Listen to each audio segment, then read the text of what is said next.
Hey, come on in. Here, have a seat. I'd like to tell you a story.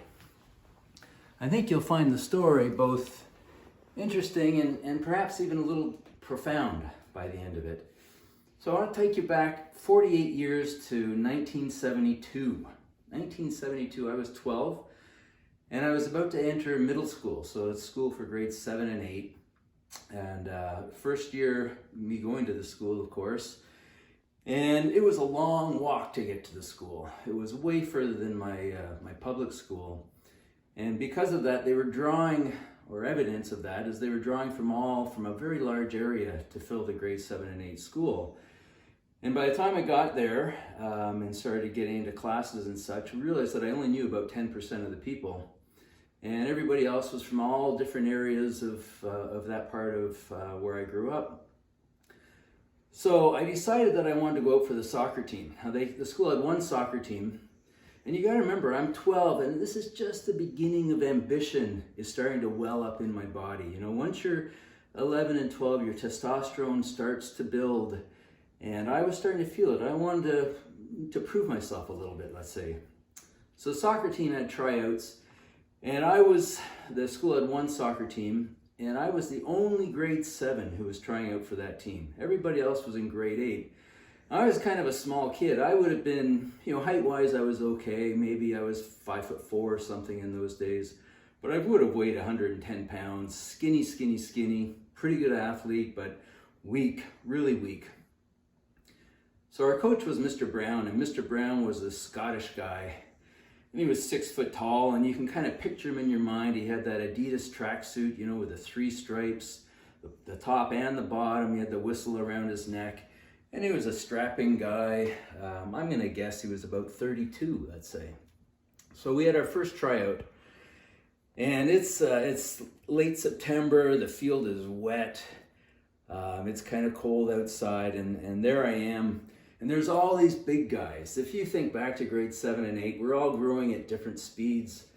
And the guys in grade 8, some of these Greek and Italian, Macedonian guys, they're way bigger than me, probably 5'9" and 165 pounds or something. Felt like men almost, but I was determined. So after a few drills, Mr. Brown, or Coach Brown, divided us into 2 teams, and I was given the middle backfield, or middle on the right-hand side, actually. And off we went. We played a game, and right away they were coming down at me. This big guy was coming at me, and somehow I got my foot on the ball and it went out of bounds.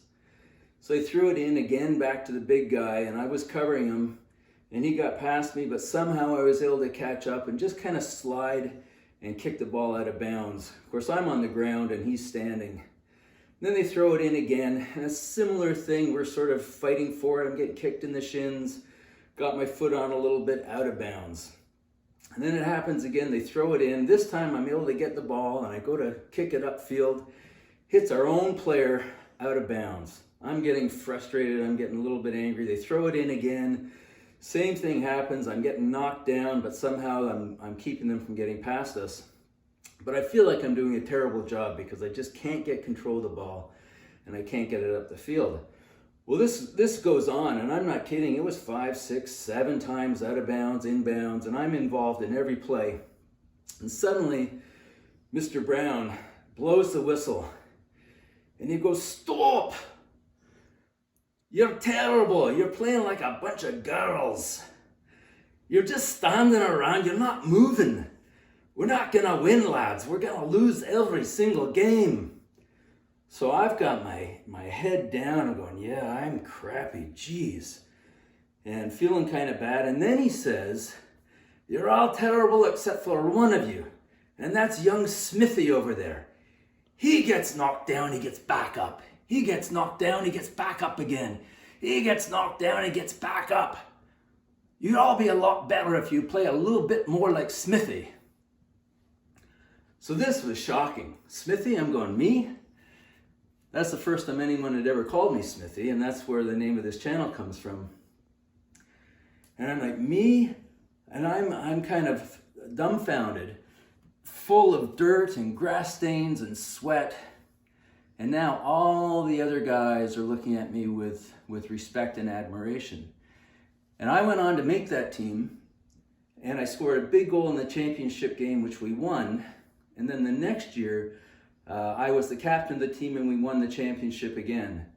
And I can't tell you how big a deal Mr. Brown's little observation of me made to my life. It was a huge deal. It taught me that you've always got to hustle. You've always got to try your best. And now here's the first profound lesson of this story. And that is that someone is always watching. You may think that you're out exercising, maybe you're farmer's carrying, maybe you're going for a jog, maybe you're hitting the gym, and nobody seems to care. After the first week or two, your family doesn't really care, and it seems, well, what's the point? But I'm telling you, people are watching. Yeah, it might be your neighbor who's watching you go out and going, well, look at John, he's going out and he's being consistent, he's making it happen. It may be a really fit guy at your gym who is saying, wow, look at that new guy. He's consistent. He's showing up. He's making progress. I can see it. And this is important to know, that people are watching. Even if you're on, let's say, Twitter or somewhere, and it seems as though you're making these statements out into nowhere. Well, you know what? Somebody's paying attention. Somebody sees. So that's the big thing. That was a huge thing for me. And the lesson is that someone is watching. Therefore, always do your best. Always look your best. Always be pleasant to others around you, or appropriate, let's put it that way. Now the second thing is be Mr. Brown, because he was the one who shone the spotlight on me, which made a huge difference in my life. Well, you can be the Mr. Brown with that newbie at the gym who's unsure and maybe is a little bit overweight and is clumsy and has terrible form, etc. Maybe you can be the Mr. Brown that says, hey man, I noticed you here. You're doing really well. Just stick with it. It's going to work out. That's all it takes. A nice comment, a statement, and you can totally change somebody's life. So that's my Mr. Brown story. He was a great coach. I've never seen him since grade 8. I'm sure he has no idea that that had that impact on me. But I'm going through my life trying to have a similar impact on others. And sometimes when I'm doing my farmer's carries out in the middle of nowhere, I know people are watching, and I know they're thinking, that guy's kind of crazy, but I got to hand it to him. He's doing some work. All right, guys. Thanks for watching. I'll do another story next week. It's getting a little cold out here, so we'll do more of these. I'm going to call it Coach's Comment. I hope you like it, and I'll talk to you in the next one.